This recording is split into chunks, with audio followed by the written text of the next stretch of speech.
축복합니다.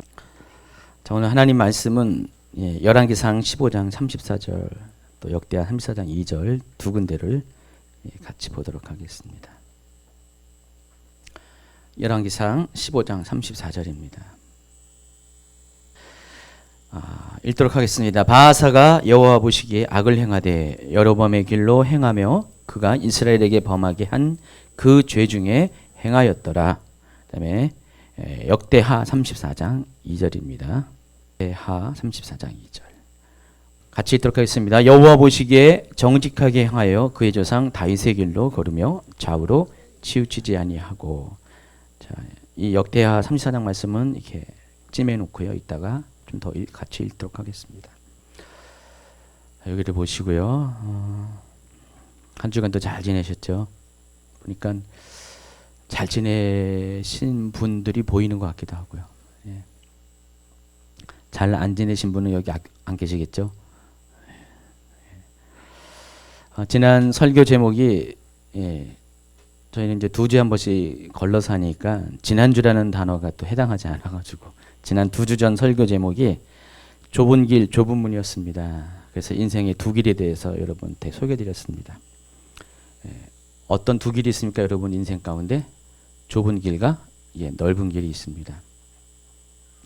자, 좁은 길은 어떤 길입니까? 천국에 들어가기 위해서 통과해야 하는 삶을 가리킵니다. 그런데 그 길 가는 게 어렵죠. 왜냐하면 좁고 협착하기 때문에. 그래서 제가 여러분에게 팁을 가르치셨어요. 그 좁은 길을 가기 위해서는 어떻게 된다고요? 다이어트 하라고 그랬습니다. 2주 동안 다이어트 하셨습니까? 저는 열심히 하긴 했는데 몸무게는 그대로요. 사람들은 저보고 얼굴이 말랐다는 등 거짓말 하지 마세요. 몸무게 그대로 있어요. 어느 분이 저한테 위로하기를 체지방이 아마 빠졌을 거라고. 그래서 한번 두고 보겠습니다. 무슨 다이어트입니까? 우리 몸을 다이어트하는 것보다도 내 안에 있는 생각들, 내 안에 있는 욕심들, 내 방식들 이런 것들을 다 내려놓고 오직 하나님 말씀대로 살아가는 그런 다이어트를 하라고 소개했습니다. 그래서 우리가 내 것을 내려놓고 주님 뜻을 쫓아간다는 것 쉬운 것 결코 아닙니다. 대가를 치러야 되고 버려야 되는 아픔이 있기 때문입니다. 넓은 길은 어떤 길입니까? 인생의 목적이 오직 자신의 행복만을 위해서 살아가는 그 길. 그게 넓은 길입니다. 자기가 원하는 대로 자기가 가고자 하는 대로 살아가는 삶의 방식. 이게 넓은 길입니다. 자, 이 넓은 길은 하나님 뜻과는 전혀 상관이 없어요. 하나님 말씀을 순종하는 것도 아닙니다. 오직 자신의 그 육신의 정욕과 안목의 정욕 그리고 이생의 자랑, 육신에 속한 대로 살아가는 것. 이게 넓은 길입니다. 그래서 많은 사람들이 이 길을 따라갑니다. 그래서 사람들의 삶의 모습을 보면은 정말 자신을 희생한다고 말은 하지만은 정작 자신을 희생하는 삶은 이렇게 많지 않습니다. 드뭅니다. 그래서 세상 사람들도 간혹가다 그런 사람을 보면은 박수를 치는 거예요. 자기는 못하니까. 그만큼 이 세상은 넓은 길 가는 사람은 다수지만 좁은 길 가는 사람들은 너무 적다는 것입니다. 그러나 두 길의 종착역은 다릅니다. 넓은 길은 어떤 종착역 길입니까? 멸망에 이르는 문에 이릅니다. 그리고 좁은 길은 천국 문에 이릅니다.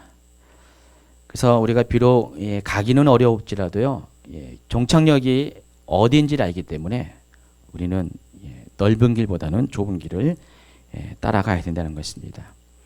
저희 주임제 교회를 비롯해서 그래도 요즘 깨어있는 적지 않은 교회들이 이 넓은 길보다는 좁은 길을 많이 강조합니다. 좁은 길을 가라고 가르칩니다. 그래서 십자가의 고난도 이야기하고요. 또 정직하고 신실하고 정결한 삶을 살라고 이야기도 하고요.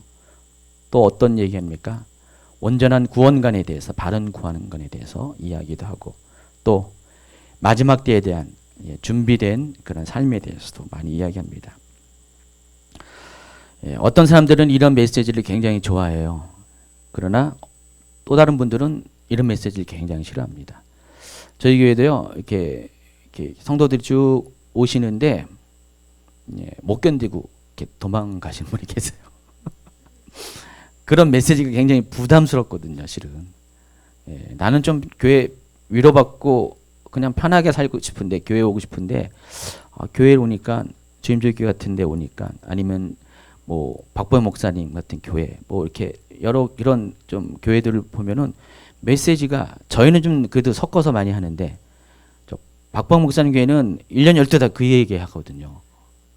맨날 좁은 길을 가라고 그 얘기를 하니까 막 뛰쳐나가요. 저에게는 특별히 최은영 목사님이 그 얘기를 많이 하거든요.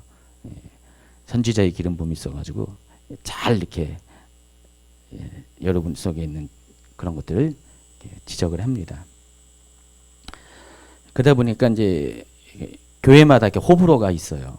저희 교회는 그래, 그런 무거운 메시지, 똑바로 살라고 하는 메시지, 하나님 말씀대로 살라고 하는 메시지를 전하는데, 그런 메시지를 이렇게 듣기를 아멘으로 받아들인 사람은 참 좋죠. 근데 그렇지 않은 사람은 바늘방석 같습니다. 여기 앉아 계시는 것이. 여러분 어때요? 지금 바늘방석에 앉아 계십니까? 손방석에 앉아 있습니까?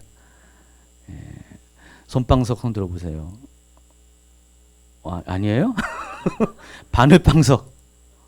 바늘방석 없습니까? 만약 여러분의 귀가 정말 이렇게 여러분 듣기에 좋은 것들을 원하고 선택한다면은, 여러분은 정말 여러분 제대로 구원의 길에 가고 있는가를, 좁은 길로 가고 있는가를 한번 심각하게 점검해야 할 겁니다. 어쨌든 여러분의 인생 앞에는 지금 두 개의 길이 놓여졌고, 선택은 여러분의 몫입니다.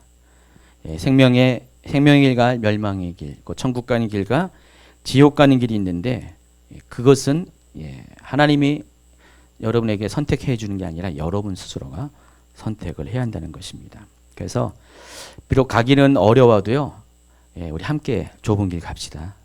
그래서 이왕이면은 그 나라 가서 같이 좀 이 모습 이대로 만나보기 되기를 예수님을 축원합니다. 한번 잘 보셨다가 그때 이 사람이 있나 없는가를 확인해 보세요. 자, 그런데 하필이면 오늘도 공교롭게도 인생의 두 길에 대해서 이야기하려 합니다. 제가 계획한 설교는 아닌데 어쩌다 보니까 갑자기 하나님 인도하심이죠. 길 시리즈 설교가 됐습니다. 제가 어제 이 길 시리즈 설교 한다고 했더니 최은영 목사님이 길은 잘 있네요. 저보다 저를 닮아서 농담을 잘해요. 길 누군지 아세요? 가수 있잖아요. 길 잘 있네요. 저도 잘 있어요? 자, 오늘 소개할 길은 이 다윗의 길과 여로보암의 길입니다. 인생의 두 길, 다윗의 길, 여로보암의 길, 이런 제목을 담았습니다. 여러분, 다윗과 여로보암은 모두 이스라엘 역사 가운데 실존했던 인물입니다. 다윗은 누굽니까? 사울에 의해서 통일왕국 시대 두 번째 왕이고, 이후에 이어질 그 유다 왕국의 그런 시조가 되는 사람입니다. 여로보암은 다윗 왕의 아들 솔로몬이 죽은 후에 나라가 분열되었을 때 북왕국 이스라엘의 첫 번째 왕이 되는 사람입니다. 자, 그런데 이 왕들의 이름 뒤에 뭘 붙였어요? 길을 붙였습니다. 다윗의 길, 여로보암의 길. 제가 좁은 길, 좁은 문 설교에서 설명한 바와 같이 여기서 길이 의미한 게 뭔지 아시죠? 바로 인생의 길, 삶을 말하는 것입니다. 그러면은 다윗의 길과 여로보암의 길은 뭡니까? 다윗의 삶, 또 여로보암의 삶을 말합니다. 다윗이 어떻게 살아갔는가, 인생길을 걸어갔는가, 또 여로보암이 어떤 인생길을 걸어갔는가, 그것을 말하는 것입니다. 그래서 우리가 이 두 왕의 걸어간 길을 통해서 우리가 어떤 길을 걸어야 될까를 선택하는 시간을 가질 것입니다.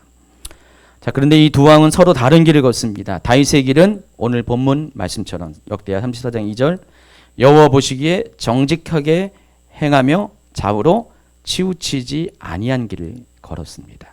이게 다윗의 길입니다. 그럼 반대로 여로보암의 길은 어떻겠습니까? 여호와 보시기에 악을 행하고 또 그가 이스라엘에게 범하게 한 그 죄 중에 행하였더라 그랬습니다. 이 두 길의 차이는 공통점은 뭐예요? 하나님 앞에서의 삶을 말하는 것입니다. 그래서 다윗은 하나님 앞에서 정직하고 또 하나님 말씀대로 좌우로 치우치지 아니하는 삶. 그러나 반대로 여로보암은 어떤 거예요? 하나님 앞에서 악을 행하고 죄를 지은, 뒤에 나중에 보겠지만은 말씀대로 살지 않는 사람. 이게 여로보암의 길이라는 것입니다. 그 결과 다윗의 길을 따라간 왕들은 하나님께서 인정하는 삶을 살았습니다. 그리고 여로보암의 길을 따라간 장들은 하나님이 징계를 행할 수밖에 없는 죄악의 삶을 살았습니다. 자, 이 이야기들이 구약성경 열왕기서와 역대기에 기록되어 있습니다. 그런데 이 성경들을 읽어보면은요, 이스라엘과 유다 왕들이 걸어간 인생의 길과 나라의 흥망성쇠가 아주 밀접하게 연결되어 있음을 알 수가 있습니다. 이때 당시의 역사는 왕들의 역사입니다. 근데 왕들이 어떤 길을 걸어가냐에 따라서 그 나라의 흥망성쇠가 결정이 되어 있다는 것입니다.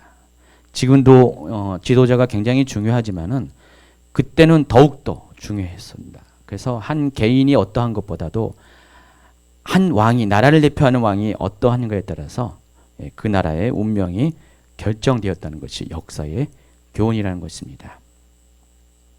자, 유다 왕국은 340년 동안 존속을 했는데 모두 20명의 왕들이 있었습니다. 한 명의 경우를 빼고 2명이죠. 대부분들은 그냥 보통 수준의 이상의 그런 삶을 살았습니다. 그 중에서 6명 정도의 왕은 하나님 보시기에 선한 일을, 정직한 일을 행했는데 그 사람들의 간 길이 바로 다윗의 길이었어요. 그 조상 다윗을 따라서 간 그런 삶을 살았습니다. 그러나 북왕국 이스라엘은요, 208년 동안의 그 역사 가운데 19명의 왕들이 있었고 모두 9개의 왕조가 교체가 됐습니다. 근데 그들 모두는 한결같이 악한 왕으로 역사에 기록되어 있고요. 그런 그들의 삶을 가리켜서 여로보암의 길을 걸었다고 소개를 하고 있습니다. 자, 그렇다면 무엇이 정직하고 또 무엇이 악한 것인지, 그러니까 무엇이 다윗의 길이고 무엇이 여로보암의 길인지 오늘 이제 말씀을 통해서 여러분이 배울 것이고요. 여러분 동안 어떤 길을 내가 걸어갈 거를 오늘 선택하는 시간을 갖길 바랍니다. 첫 번째가 여로보암의 길입니다. 열왕기상에는 북왕국 이스라엘의 대표적인 악한 왕, 오늘 본문에 바하사 왕을 소개하고 있습니다. 그리고 또 아합 왕을 언급하면서 그들 모두가 여로보암의 길로 행했다고 설명을 하고 있습니다. 오늘 그 열왕기상 15장 30절은 읽었어요. 이미 읽었는데 한 번 더 읽겠습니다. 바하사가 여호와 보시기에 악을 행하되 여로보암의 길로 행하며 그가 이스라엘에게 범하게 한 그 죄 중에 행하였더라. 그렇게 나와 있습니다. 열왕기상 22장 52절에는 또 한 명의 왕을 소개하는데 아합 왕입니다. 그가 여호와 앞에서 악을 행하여 그의 아버지의 길과 그의 어머니의 길과 이스라엘에게 범죄하게 한 느밧의 아들 여로보암의 길로 행하며 그렇게 써 있습니다. 그 오늘 제가 이 여로보암의 길에 대해 설명하면서 당연히 여로보암이 어떤 길을 걷는지를 여러분에게 소개를 해드리겠습니다. 자, 여로보암은 어떤 사람이니까 실은 이게 요 부분은 이번 주 금요일 날 엔타임 시간에 좀 북이스라엘 왕국 얘기하면서 좀 다룰 건데요. 제가 미리 먼저 다룹니다. 여로보암은요, 이 솔로몬 왕 때 요셉 지파를 관리 감독하는 노역 감독관 출신이었습니다. 그때 당시에 솔로몬 왕국은 그 국토를 12개로 나눠가지고요. 행정구역으로 나눠가지고, 그러니까 우리처럼 도로 나눴습니다. 그 도마다 그런 관리를 임명했습니다.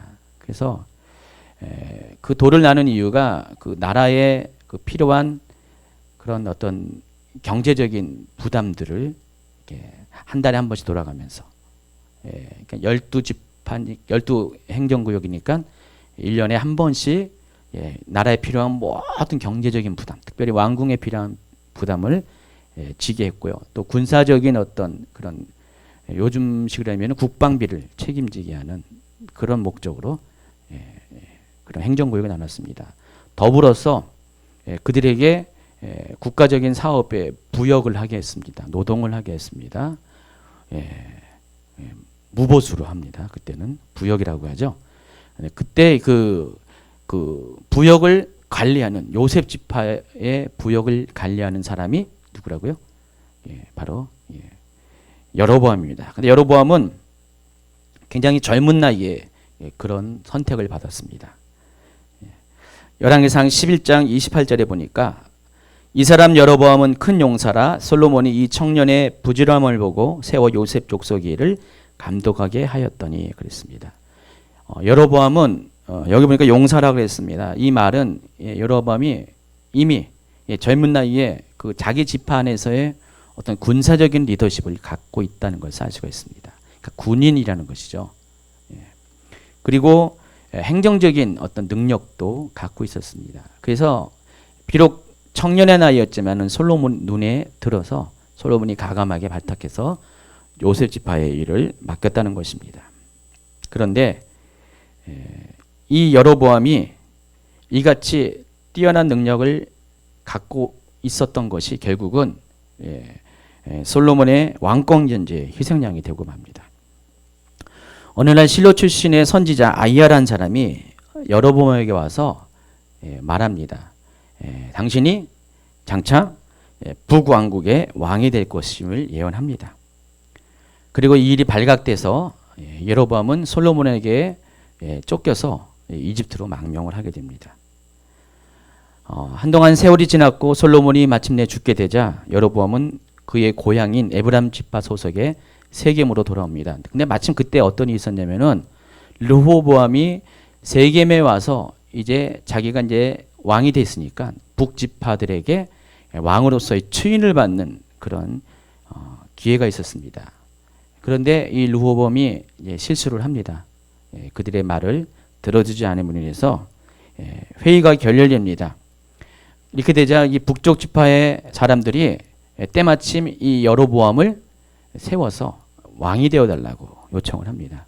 그래서 여로보암이 왕이 됐어요. 그러니까 여로보암은 그만큼 이미 북쪽 지파 안에서는 이스라엘 안에서는 그렇게 인정받는 그런 재원이었다는 것입니다. 자, 이스라엘의 왕이 된 여로보암은 그의 능력을 발휘합니다. 빠르게 국가 체제를 정비하기 시작합니다. 그래서 북왕국이 정말 빠르게 왕국의 면모를 갖춰가고 있습니다. 자, 그런데 그 과정 중에 아주 중요하고 아주 중대한 실수라기보다도 잘못을 악을 행합니다. 그 잘못이 얼마나 중대했던지 그것으로 인해서 후대의 영원토록 그의 이름이 오르내립니다. 오늘 제목처럼 여로보암의 길. 그러니까 이 잘못 때문에 평생에는 물론이거니와 죽어서 지금까지 여로보암의 길에 대해서 악역의 주인공이 됩니다. 그게 뭐냐? 우상 숭배였습니다. 그러니까 여로보암의 잘못된 그런 길은 우상 숭배의 행위였습니다. 갑작스럽게 왕국이 분열되니까 여로보암은 여러 면에서 신경이 많이 썼어요. 근데 그중 가장 그를 예민하게 한 것이 뭐냐면은 백성들이 예배드리기 위해서 예루살렘 성전을 방문한다는 것입니다.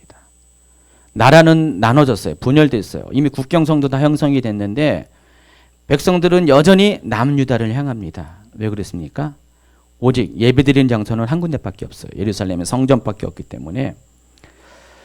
우리가 이제 명절을 지키잖아요. 이제 명절 지키면 고향을 찾듯이 이 유대인들은요 1년에 3번은 3대 명절 가운데는 반드시 남자들은 예루살렘 성전에 와서 하나님 앞에 보여야 되는 율법이 있었습니다. 그때 보니까 적어도 1년에 3번은 북쪽에 다른 나라에 살면서 이쪽 그 유다 땅에 가가지고 예배를 드리러 가는 거예요. 여러분 그냥 한두 명 가는 게 아니라 수십만 명이 갑니다. 그러니 어떻게 돼요? 여로보암 입장에서는 굉장히 신경 써요. 저러다가 저 사람들이 마음이 바뀌어가지고 또다시 르호보암을 따르면 어떨까? 자, 그 고민이 열왕기상 12장 27절에 나와 있습니다. 만일 이 백성이 예루살렘에 있는 여호와의 성전에 제사를 드리고자 하여 올라가면 이 백성의 마음이 유다 왕 된 그들의 주 르호보암에게로 돌아가서 나를 죽이고 유다의 왕 르호보암에게로 돌아가리로다. 자, 이 말씀을 보면은 르호보암이 얼마나 이것 때문에 신경을 썼는지, 예민하게 반응을 하고 있는지를 알 수가 있습니다. 자, 이것 때문에 여로보암은 다음과 같은 종교 정책을 시행하게 됩니다. 계속해서 12장 28절입니다. 이에 계획하고 두 금송아지를 만들고 무리에게 말하기를 너희가 다시는 예루살렘에 올라갈 것이 없도다. 이스라엘아, 이는 너희를 애굽 땅에서 인도하여 올린 너희의 신들이라 하고 하나는 베델에 두고 하나는 단에 둔지라. 이 일이 죄가 되었으니 이는 백성들이 단까지 가서 그 하나에게 경배함이더라. 어디서 많이 본 장면이 떠오르지 않습니까? 출애굽기 32장, 일명 금송아지 사건입니다. 출애굽기 32장 제가 잠깐 읽어드리겠습니다. 1절부터 백성이 모세가 산에서 내려옴이 더딤을 보고 모여 백성이 아론에게 이르러 말하되 일어나라 우리를 위하여 우리를 인도할 신을 만들라. 이 모세 곧 우리를 애굽 땅에서 인도하여 낸 사람은 어찌 되었는지 알지 못함이니라. 아론이 그들에게 이르되 너희 아내와 자녀의 귀에서 금고리를 빼어 내게로 가져오라. 모든 백성이 그 귀에서 금고리를 빼어 아론에게로 가져가매 아론이 그들의 손에서 금고리를 받아 부어서 조각칼로 새겨 송아지 형상을 만드니 그들이 말하되 이스라엘아, 이는 너희를 애굽 땅에서 인도해낸 너희의 신이로다 하는지라. 아론이 보고 그 앞에 제단을 쌓고 이에 아론이 공포하여 이르되 내일은 여호와의 절일이라 하니 이튿날에 그들이 일찍 일어나 번제를 드리며 화목제를 드리고 백성이 앉아서 먹고 마시며 일어나서 뛰놀더라. 자, 그런데 이 사건은 하나님의 진노를 가져오게 했습니다.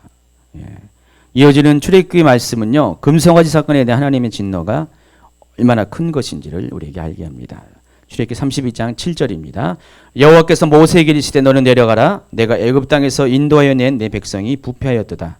그들이 내가 그들에게 명령한 길을 속히 떠나 자기를 위하여 송아지를 부어 만들고 그것을 예배하며 그것에게 제물을 드리며 말하기를 이스라엘아, 이는 너희를 애굽 땅에서 인도해낸 너희 신이라 하였도다. 여호와께서 또 모세에게 이르시되 내가 이 백성을 보니 목이 뻣뻣한 백성이로다. 그런즉 내가 하는 대로 두라. 내가 그들에게 진노하여 그들을 진멸하고 너를 큰 나라가 되게 하리라. 자, 마지막 끝절 10절을 읽어보면은 하나님께서 그들에게 진노하셔서 그들을 모두 멸절시킬 것을 마음에 품으셨고 오직 모세를 남겨서 모세를 통해서 인종을 퍼뜨려서 하나님의 계획을 원래 계획을 이루고 갈 것이라고 이제 선포를 하십니다. 자, 이것을 보면은 하나님이 어떻게 해요? 택한 백성들이잖아요. 이 일을 위해서 오랫동안 계획 가운데 여기까지 인도한 백성인데, 그러니까 하나님의 계획의 전부인 이스라엘 백성을 갑자기 진멸하시겠다, 다 없애버리겠다, 다 죽여버리겠다. 지금 이런 말씀하시는 거예요. 여러분, 웬만하면 그러지 않으실 텐데, 그렇죠? 웬만하면 그러지 않을 텐데 하나님이 이 정도로 나왔다는 것은 이들이 행한 이 죄악이 얼마나 큰지를 우리에게 짐작을 합니다. 이스라엘의 광야의 여정에 보면 하나님이 두 번에 걸쳐서 좀 이렇게 아주 큰 진노를 발휘한 적이 있는데 바로 요때하고 뒤에 가면은 바로 가데스 바네아에서 그들이 하나님을 반역했을 때입니다. 근데 상황을 잘 보면은 약간 비슷한 게 있어요. 하나님이 어떨 때 진노하는지 우리가 좀 깨달아야 됩니다. 여기는 금송아지를 만드는 사건 때문에 진노했어요. 근데 보시면은 금송아지를 만들어 놓고 백성들이 뭐라 했습니까? 가리키면서 이것이 바로 너희를 애굽에서 인도해낸 바로 하나님이다. 하나님을 금송아지를 비유한 거죠. 기분 나쁘시죠? 뒤에 보니까 가데스바네에서는 뭐라 했습니까? 하나님을 메뚜기보다 못하게 비유를 했습니다. 그렇잖아요. 그들 보기에 우리는 메뚜기 같다. 하나님의 능력을 그렇게 평가를 했습니다. 하나님이 그래서 40년 기간 중에 2년이면 족해야 될 그 광야길을 38년의 그런 죽음의 길을 허락하셔서 진짜 다 진멸시켰어요. 그런 일이 출애굽기에 나와 있습니다. 그만큼 하나님은 이 같은 일을 굉장히 싫어하세요. 뒤에서 설명했지만 이 금송아지를 만든 의미가 어떤 의미인지, 이렇게 이 금송아지를 가지고 하나님이라고 얘기하는 것이 왜 하나님 앞에 이렇게 진노가 되는지를 좀 이따 설명할 겁니다. 어쨌든 이때 모세의 중보기도를 통해서 하나님은 뜻을 돌이키십니다. 그리고 그들을 진멸치 않습니다. 자, 그런데 약 500년 후에 이 같은 일이 역사 가운데 또다시 반복됩니다. 바로 오늘 여로보암이 행한 그 일이 바로 500년 전에 광야길에서 이스라엘 백성이 하나님 앞에 진멸을 당할 수도 있던 상황까지 이르게 한 그 큰 잘못과 동일하다는 것입니다. 여로보암도 그때와 비슷한 상황 가운데서 이런 잘못을 했습니다. 자, 아론이 왜 금송아지를 만들었습니까? 모세가 40일 동안 시내산 꼭대기에 올라가서 내려오지 않으니까 백성들이 두려워했잖아요. 그동안은 모세를 따라서 여기까지 왔는데 모세가 내려오지 않으니까 이 사람이 죽었는지 살았는지 알 턱이 없잖아요. 그러니까 당연히 두려움을 느꼈을 거예요. 그러니까 지금 이 이스라엘 백성이 여기까지 온 것이 하나님을 신뢰하고 하나님을 믿고 그 하나님을 믿는 믿음 안에서 따라온 것이 아니라 바로 모세를 쫓아온 거예요. 그들에게 있어서 모세가 신이었어요. 그런데 갑자기 모세가 보이지 않으니까 어떻게 돼요? 길을 잃어버렸습니다. 두려움을 느끼니까 모세를 대신해서 자신에게 보여질 뭔가 믿음의 대상을 요구한 거예요. 하나님은 보이는 분이 아니시니까. 그러니까 보여지는 그 믿음의 대상. 그래서 금송아지를 요구한 겁니다. 지금 여로보암도 마찬가지예요. 똑같아요. 그동안 이스라엘 백성들이 예루살렘 성전에서 다 예배하면서 나름대로 자신의 신앙을 키워왔었어요. 그런데 갑자기 그 국경이 생기면서 나라가 분열되니까 여전히 계속해서 백성들이 그곳에 가니까 여로보암 마음속에서는 두려움을 느꼈어요. 그러니까 백성들이 원하는 것이 뭔지 알았거든요. 바로 눈에 보이는 하나님이죠. 그래서 그들의 어떤 불안을 잠재워줄 뭔가가 필요했어요. 그래서 그가 생각한 것이 500년 전에 아론이 실수했던 바로 그것을 생각을 했습니다. 그리고 똑같이 금송아지 2마리를 만들어서 북이스라엘 왕국의 남쪽 국경지대와 북경 국경지대인 베델과 단에 세워놓고 백성들로 하여금 그곳에 가서 예배를 드리라고 한 겁니다. 이것으로 끝난 게 아닙니다. 12장 31절에 보니까 열왕기상 그가 또 산당들을 짓고 레위 자손 아닌 보통 백성으로 제사장을 삼고 8째 달 곧 그 달 15째 날로 절기를 정하여 유다의 절기와 비슷하게 하고 제단에 올라가되 베델에서 그와 같이 행하여 그가 만든 송아지에게 제사를 드렸으니 그가 지은 산당의 제사장은 베델에서 세웠더라. 그가 자기 마음대로 정한 달 곧 8째 15째 날로 이스라엘 자손을 위하여 절기로 정하고 베델에 쌓은 제단에 올라가서 분향하였더라. 여로보암의 죄는 금송아지를 만든 것이 끝나는 것이 아니라 또 계속해서 뭔 잘못했냐면은 여기는 설명이 안 되지만은 역대하에 설명이 되는데 그때 당시에 있는 제사장들과 레위인들을 다 쫓아냅니다. 왜냐면은 제사장들과 레위인들은 어쨌든 간에 자기들의 본분이 성전을 섬기는 거잖아요.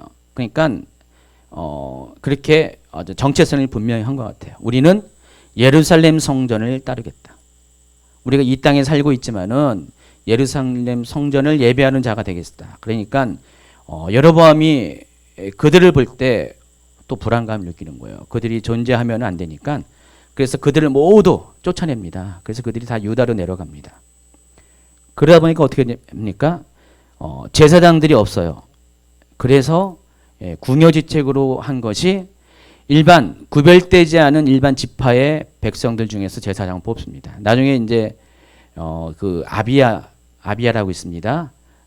그 르호보암의 아들 아비야가 여로보암과 싸울 때 전쟁 중에서 이렇게 한마디 뚝 던진 것 중에 하나가 그게 뭐냐면은 여로보암이 한 잘못을 고발하는데 그게 뭐냐면은 여로보암이 돈을 받고 누구든지 원하면은 제사장을 재물을 받고 뇌물을 받고 제사장을 임명시키는 그러니까 성직매매를 실태를 고발을 합니다. 실제로 그랬다는 것입니다. 그러니까 제사장 구별된 사람이잖아요. 구별된 그런 삶을 살아야 되는데 그것을 돈으로 매간 매수를 했다는 것입니다. 그것을 끝나는 것이 아니라 자기 마음대로 율법에 정한 달이 7째 달인데 그때 절기를 지키지 않고 8번째 달. 그러니까 유다의 절기와 비슷하게 비껴가게 해가지고 비스무리하게 여호와 신앙은 여호와 신앙 같은데 다 비슷비슷하게 바꿨어요. 일단은 그렇죠. 금송아지를 이렇게 섬긴다고 해서 하나님을 섬기는 거 안 섬기는 거 아니에요. 하나님을 섬기는 거 맞아요. 그런데 하나님을 금송아지 형상으로 바꿨다는 거. 그리고 거기도 제사장이 있어요. 근데 그 제사장이 구별된 레인들이 아니라 일반 사람들을 택했다는 거. 또 절기가 있어요. 근데 그 절기도 원래 율법에 정해진 그 절기가 아니라 모아뎀이 아니라 자기가 임의로 만든 절기. 그러니까 신앙을 왜곡시킨 것이죠. 이 같은 이유로 인해서 하나님은 여로보암에게 경고를 합니다. 그가 세운 왕조의 멸망은 물론이거니와 그가 만든 제단이 심판을 받을 것에 대해서 예언을 선포합니다. 자, 이 이야기가 열왕기상 13장에 기록되어 있는데 자세한 것은 열왕기상 13장을 읽어보시기 바라고요. 근데 중요한 것은 이 예언이 정확하게 300년 후의 역사 가운데 성취가 됩니다. 어떤 예언인가를 볼까요? 열왕기상 13장 1절 보라 그때 하나님의 사람이 여호와의 말씀으로 말미암아 유다에서부터 베델에 이르니 마침 여로보암이 제단 곁에 서서 분향하는지라 하나님의 사람이 제단을 향하여 여호와의 말씀으로 외쳐 이르되 제단아 제단아 여호와께서 이와 같이 말씀하시기를 다윗의 집에 요시야라 이름하는 아들을 낳으리니 그가 내 위에 분향하는 산당 제사장을 내 위에서 제물을 바칠 것이요 또 사람의 뼈를 내 위에서 살리리라 하셨느니라. 이 하나님의 사람은 무명의 선지자입니다. 여기는 누군지 몰라요. 그런데 이 사람을 통해서 하나님께서 선포하게 하신 것은 바로 그 여로보암이 임의로 만든 짝퉁 그 제단을 하나님께서 심판하신다는 겁니다. 누구를 통해서?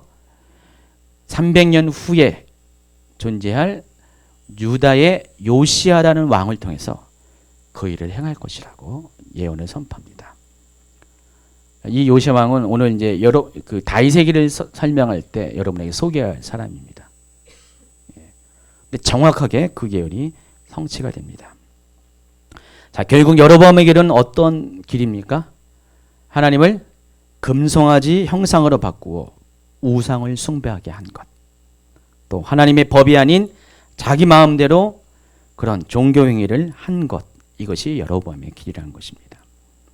하나님은 이 같은 행위를 여로보암의 길이라고 말씀하시면서 이 같은 길에 대해서 하나님이 진노하시기 때문에 절대로 행하지 말 것을 당부한다는 것입니다.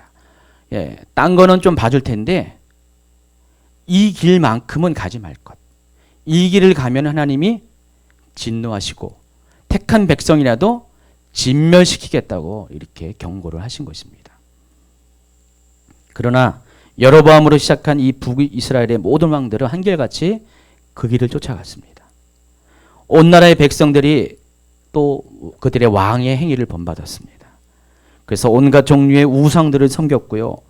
하나님께서 보내신 선지자들을 핍박하고 그들 중에 다수를 죽이고 결국 그들 스스로 멸망의 길을 가게 되었습니다. 열왕기상 13장 34, 34절 여로보암이 이 일 후에도 그의 악한 길에서 떠나 돌이키지 아니하고 다시 일반 백성을 산당의 제사장으로 삼되 누구든지 자원하면 그 사람을 산당의 제사장으로 삼았으므로 이 일이 여로보암 집의 죄가 되어 그 집이 땅 위에서 끊어져 멸망하게 되느니라. 두 번째는 다윗의 길입니다. 다윗의 길을 설명하기 위해서 요시야 왕을 잠깐 소개합니다. 요시야 왕은요 기원전 640년부터 609년까지 남유다 왕국의 16번째 왕으로 살았던 사람입니다. 당시 왕들의 행적을 기록한 역대기에는요 요시야 왕에 대해서 다음과 같이 평가합니다. 오늘 본문 말씀이 속해 있는 역대하 34장입니다. 1절과 2절을 보겠습니다. 한번 같이 피시고요. 보세요.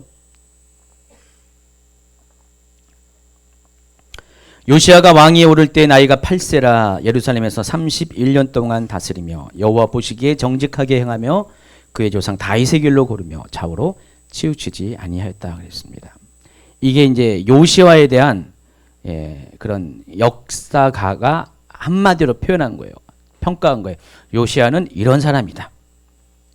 3절부터는 이제 구체적으로 요시야가 어떻게 다윗의 길을 걷는가를 소개합니다. 3절입니다. 아직도 어렸을 때 곧 왕위에 있은 지 8년 해 그의 조상 다윗의 하나님을 비로소 찾고 그랬어요. 8살 때 왕이 되었다고 했죠. 그리고 왕이 된 지 8년 때, 그러니까 16살 때 요즘 말로는 하나님을 만났다는 겁니다. 본격적으로 하나님을 경험한 신앙적인 체험을 했다는 것입니다. 또 제12년에 요시야 나이 20살 되던 해에 어떤 일이 했냐. 유다와 예루살렘을 비로소 정결하게 하고 그 산당들과 아세라 목상들과 아로 새긴 우상들과 부어 만든 우상들을 제거하여 버리매. 그러니까 20살 때 요시야는 종교 개혁을 했습니다. 또 무리가 왕 앞에서 바알의 제단들을 헐었으며 또 왕이 또 그 제단 위에 높이 달린 태양상들을 찍고 또 아세라 목상들과 아로 새긴 우상들과 부어 만든 우상들을 빻아 가루로 만들어 제사하던 자들의 무덤에 뿌리고 제사장들의 뼈를 제단 위에 불살라 유다와 예루살렘을 정결하게 하였으며. 자, 여기는 남유다 왕국의 지경 가운데 행한 일이고요.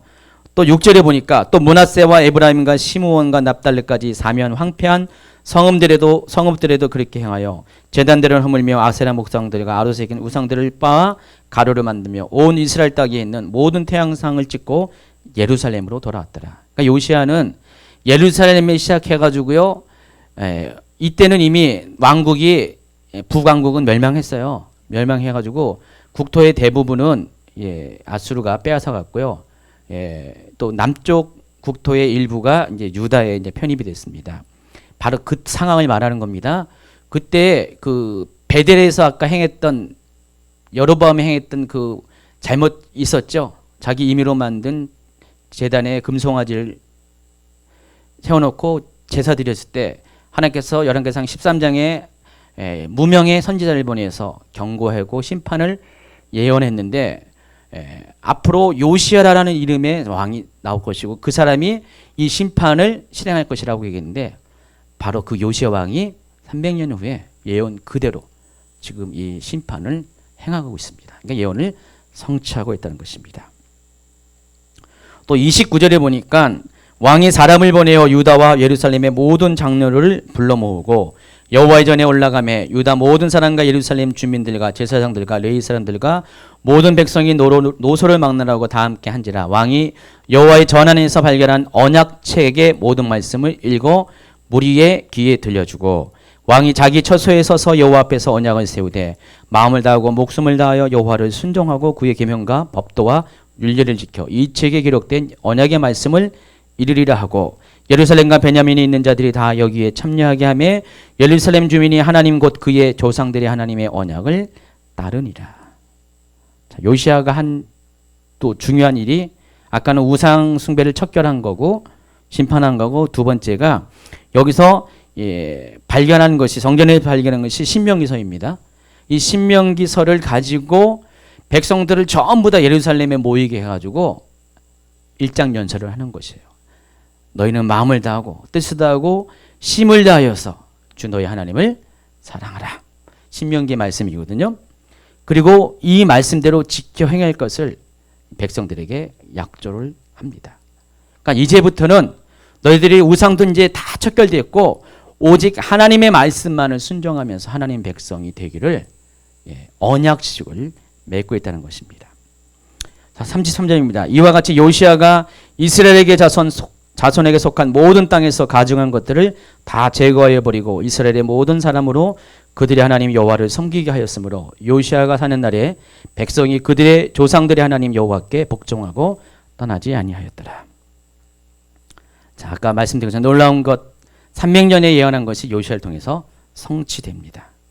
여로보암이 베델에 세운 우상 숭배를 위한 제단이 헐어지고 부서지고 또 그것으로부터 시작해서 유다와 이스라엘 가운데 있던 모든 우상 숭배가 끊어지게 됩니다. 그 결과 요시아 왕이 사는 동안 이스라엘 백성들은요 모두 하나님 말씀을 순종하고 오직 하나님만을 예배하는 삶으로 일대 종교개혁이 일어나게 됩니다. 그래서 성경은 이 같은 길을 가리켜서 무슨 길이요? 다윗의 길이라고 설명을 하고 있습니다. 여로보암의 길과 다윗의 길을 설명했습니다. 오늘 여러분이 두 왕이 걸었던 길을 통해서 중요한 것을 깨달아야 되는데, 먼저는 하나님이 기뻐하시는 다윗의 길과 하나님이 그토록 진노하시는 이 여로보암의 길은 다음에 제가 소개하는 두 가지의 것에 달려 있다는 것을 여러분이 깨달아야 됩니다. 첫 번째가 뭐냐? 그러니까 어떤 행위를 하느냐에 따라서 내가 다윗의 길을 갈 수 있고 여로보암의 길을 갈 수가 있는데, 그 기준이 되는 게 뭐냐면은 첫 번째가 누구를 예배하는가 합니다. 그러니까 여러분이 예배 대상을 어떤 분을 선택하는 것에 따라서 여러분이 다윗의 길과 여로보암의 길을 갈 수가 있다는 것입니다. 그러니까 우리는 예배 대상을 잘 선택합니다. 제가 이런 말 하면은, 목사님 저는 하나님을 예배하는데요, 당연한 거 아닙니까? 라고 여러분이 말할 겁니다. 그러나 여러분의 생각에 자기 자신은 하나님을 예배한다고 생각하고 있지만은 실제로는 여러분 하나님을 예배하지 않을 수가 있음을 생각을 하셔야 됩니다. 아론과 백성들도 그랬어요. 비록 금송아지를 갖다 놓았지만은 바로 이것이 너희를 애굽 땅에서 인도한 너희 하나님이다, 그렇게 믿었거든요. 여로보암도 마찬가지였습니다. 백성들에게 바로 이 금송아지가 너희를 애굽 땅에서 인도하는 하나님, 너희가 섬길 하나님이라고 얘기했어요. 그러니까 그들 스스로가 하나님을 버린 건 아니었어요. 하나님 신앙을 완전히 버린 건 아니었지만은 뭔가 중요한 잘못을 했어요. 예배 대상을 보이지 아니하는 하나님이 아니라 눈에 보이는 금송아지 형상으로 만들어 놓고 그것이 하나님이라 생각하고 자신은 그것들을 예배했다는 것입니다. 여러분 삶 가운데 이런 일이 있을 수가 있다는 거예요. 난 마음으로는 정말 하나님을 예배한다고 생각했는데 실은 여러분의 신앙의 모습은 하나님이 그토록 싫어하지는 금송아지를 섬기는 경우가 많이 있다는 것입니다. 하나님은 눈에 보이지 않기 때문에, 하나님은 귀에 들리는 음성으로 나에게 찾아오지 않기 때문에, 하나님은 삶의 경험으로 나를 만나주지 않기 때문에, 여러분이 오늘도 예배를 드리고 내일도 예배 드리고 많은 순간 예배를 드리겠지만은 그런 날 가운데 하나님을 느껴지지 않으면은 여러분도 어느 순간에 하나님을 눈에 보이는 어떤 형상, 금송아지와 같은 우상으로 바꿔버릴 때가 많이 있다는 것입니다. 이게 남의 일이냐고요? 아닙니다. 저와 여러분 모두가 부지불식간에 행하는 그런 것이라는 것입니다. 그러니까 하나님이 아닌 여러분의 방식대로 찾아내는 그런 신앙적인 행위들, 그것은 다 우상숭배에 불과합니다. 하나님은 눈에 보이는 우상과 대처할 수가 없습니다. 사람들이 어떻게든 그것을 합리할지라도 눈에 보이는 예배 대상들은 모두 우상에 불과한 것입니다. 우리의 삶 가운데 그런 것들을 한번 찾아내 보세요. 내 가운데 내가 하나님을 섬긴다고 착각하면서 실은 우상 숭배를 하고 있는 것이 무엇인가? 금송아지를 섬긴다는 것이 무엇인가? 한번 생각해 보세요. 아마 다양한 것들이 여러분 가운데, 삶 가운데 발견이 되고 있습니다. 무엇이든지 여러분이 믿음으로 바라보지 않고 눈에 보이는 것으로 추구하는 모든 것들 다 우상 숭배입니다. 하나님은 그것에 대해서 분노하십니다.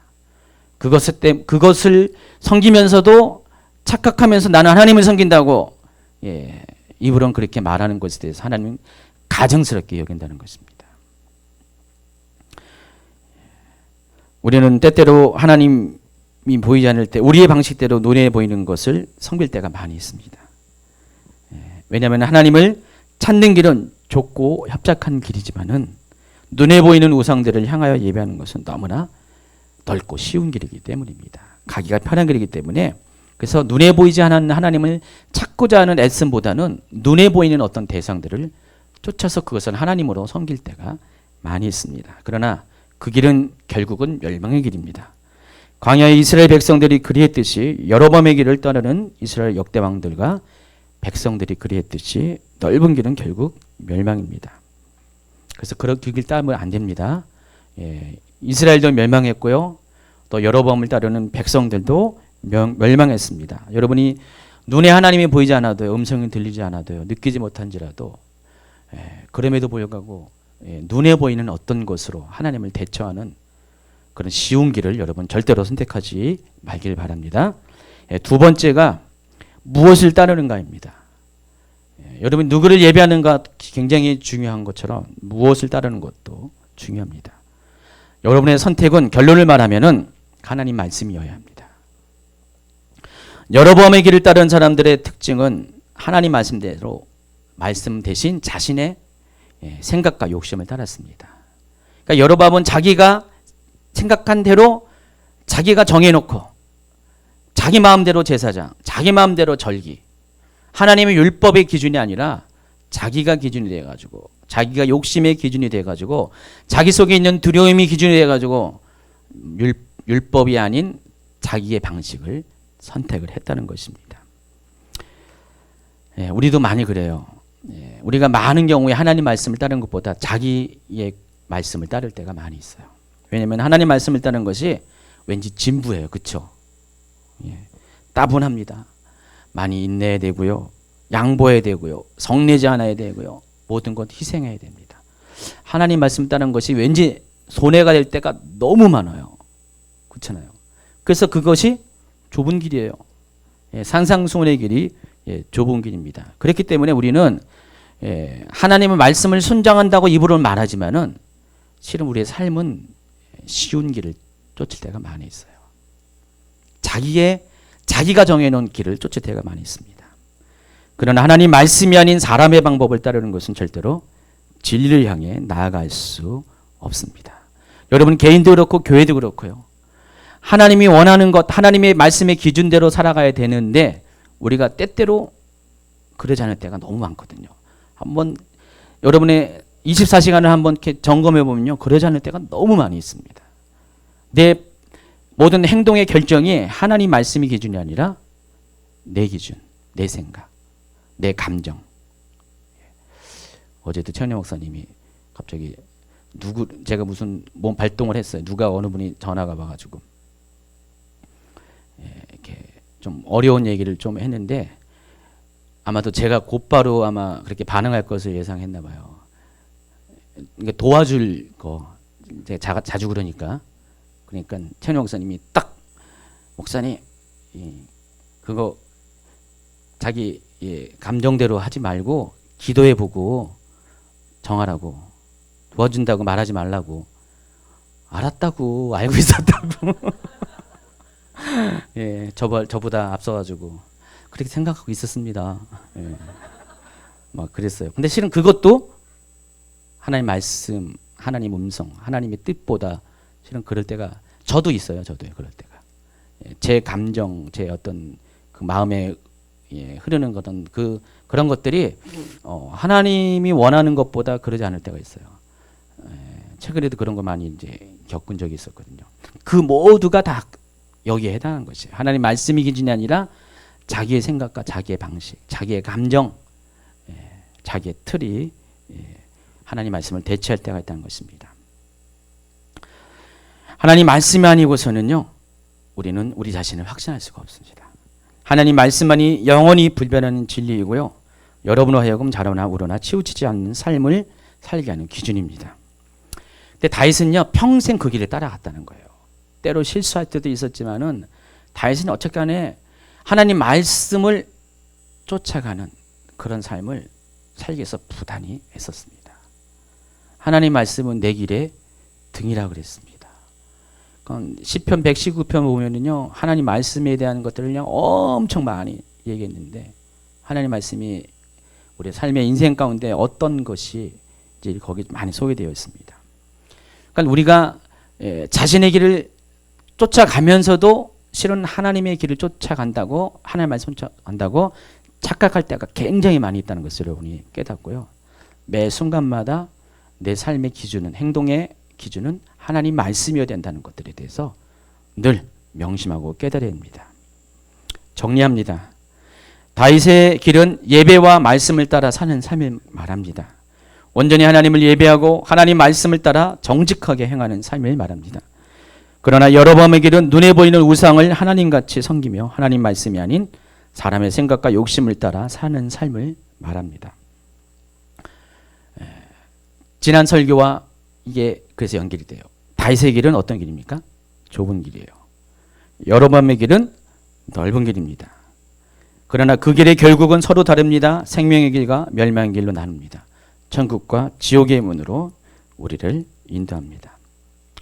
자, 우리의 삶이 점점점 마지막 때로 나아가고 있습니다. 그러니까 여러분이 원하든 원치 않든 간에 시간은, 마지막 때 시간은 여러분 가운데 다가오고 있고요.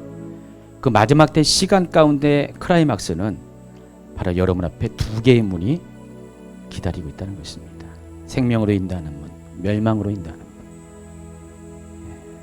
근데 우리가 그 문에 들어가기 위해서는 어떤 길을 가느냐가 여러분을 하여금 그 문에 들어가게 하는 중요한 결정의 요소가 됩니다. 선택은 여러분에 있습니다. 넓은 길과 좁은 길은 여러분이 선택해야 되는데, 어떤 사람은 뭐 넓은 가고 어떤 사람은 좁은 길 가는 거, 우리가 생각하기에 아주 정해진 운명처럼 생각하는 사람이 있는데 그게 아닙니다. 순간의 선택이 우리 하여금 두 길을 선택하게 한다는 것입니다. 여러분도 모르는 사이에 여러분이 넓은 길로 가면서도 좁은 길로 가고 있다고 착각을 할 때가 많이 있습니다. 오늘 두 가지 기준, 누구를 예배하는가? 오직 하나님만을 예배하시기 바랍니다. 하나님이 아닌 눈에 보이는 어떤 것도 하나님을 대신하면 안 됩니다. 또 오직 하나님 말씀만을 따라가기 바랍니다.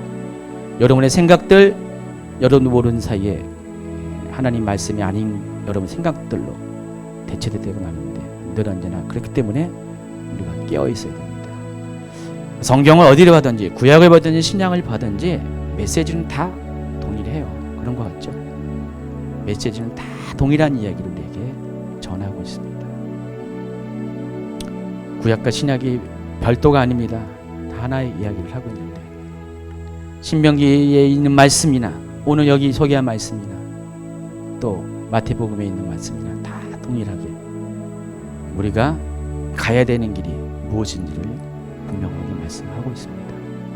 자, 우리 말씀을 이제 정말로 마치는데, 여러분이 이제는 여러분 삶 가운데 이제 얼마 남지 않을 수도 있어요. 여러분의 인생이 또 이 세상에 정말 깨어서 준비해서 내가 어떤 길을 가야 할지를 선택하는 중요한 시간으로 여러분이 오늘을 삼기를 바랍니다. 기도합니다.